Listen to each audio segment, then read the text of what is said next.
ಕಾಮಗಾರಿ ನಿಲ್ಲಿಸುವುದಾಗಿ ಗುತ್ತಿಗೆದಾರರಿಂದ ಸರ್ಕಾರಕ್ಕೆ ಬೆದರಿಕೆ ವಿಚಾರಕ್ಕೆ ಸಂಬಂಧಪಟ್ಟ ಹಾಗೆ ಹಾವೇರಿಯಲ್ಲಿ ಗುತ್ತಿಗೆದಾರರ ಸಂಘದ ರಾಜ್ಯಾಧ್ಯಕ್ಷ ಆರ್ ಮಂಜುನಾಥ್ ಹೇಳಿಕೆ ಕೊಟ್ಟಿದ್ದಾರೆ.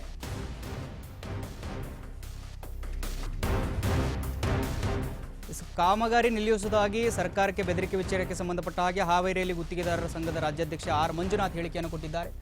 ಹಳೆ ಸರ್ಕಾರದ್ದು ಅಂತ ಹೇಳಿ ಸರ್ಕಾರ ಜಾಣರಂತ ಆಡ್ತಾ ಇದೆ. ನಾವೆಲ್ಲರೂ ಸಹ ಮಾಡಿರುವಂತಹ ಕೂಲಿ ಕೊಡಿ ಅನ್ನೋದು ನಾವು ಕೇಳ್ತಾ ಇದ್ದೇವೆ. 2.5 ವರ್ಷದಲ್ಲಿ ನಮ್ಮ ಜೊತೆಯಲ್ಲಿ ಒಂದೇ ಒಂದು ಸಭೆ ಮಾಡಿಲ್ಲ. ನೀವು ಮಾರ್ಚ್ 5ರಂದು ಒಂದು ಸಾಂಕೇತಿಕವಾಗಿ ಮುಷ್ಕರಕ್ಕೆ ತೀರ್ಮಾನಿಸಿದ್ದೇವೆ. ಬೇಡಿಕೆ ಪೂರೈಸದಿದ್ದರೆ ಏಪ್ರಿಲ್ ನಂತರ ಅನಿರ್ದಿಷ್ಟಾವಧಿ ಮುಷ್ಕರ ಮಾಡ್ತೇವೆ. ನಾವು ಎಲ್ಲೂ ಆರೋಪವನ್ನ ಮಾಡಿಲ್ಲ. ಕಮಿಷನ್ನು ಇರೋದು ನಿಜ. ಹಣ ಬಿಡುಗಡೆ ವಿಚಾರದಲ್ಲಿ ಮಾತ್ರ ನಾನು ಹೇಳ್ತಾ ಇರೋದು ಅಂತ ಹೇಳಿದ್ದಾರೆ. 3 ವರ್ಷಕ್ಕೂ ಪರ್ಸೆಂಟೇಜ್ ಮಾಡಬೇಕು. ಇದು ಬಹಳ ಅನ್ಯಾಯ.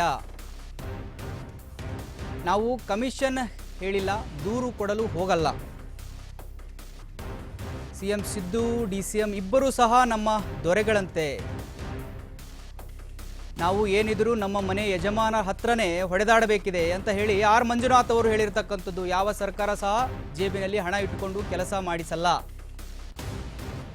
ಹಾವೇರಿಯಲ್ಲಿ ಗುತ್ತಿಗೆದಾರರ ಸಂಘದ ಅಧ್ಯಕ್ಷ ಆರ್ ಮಂಜುನಾಥ್ ಅವರು ಹೇಳಿಕೆಯನ್ನು ಕೊಟ್ಟಿದ್ದಾರೆ. ಮಾನ್ಯ ಮುಖ್ಯಮಂತ್ರಿಗಳು ಸುಮಾರು ಸರಿ ನಾವು ವೈಯಕ್ತಿಕವಾಗಿ ಭೇಟಿ ಮಾಡಿದ್ದೀವಿ. ಬರೀ ದುಡ್ಡು ಕೇಳ್ತೀರಾ, ಹಳೆ ಸರ್ಕಾರದ್ದು ಅಂತ ಭಾಳ ಜಾಣ ನಡೆ ಮಾಡ್ತಿದ್ದಾರೆ. ಅದು ತಪ್ಪು.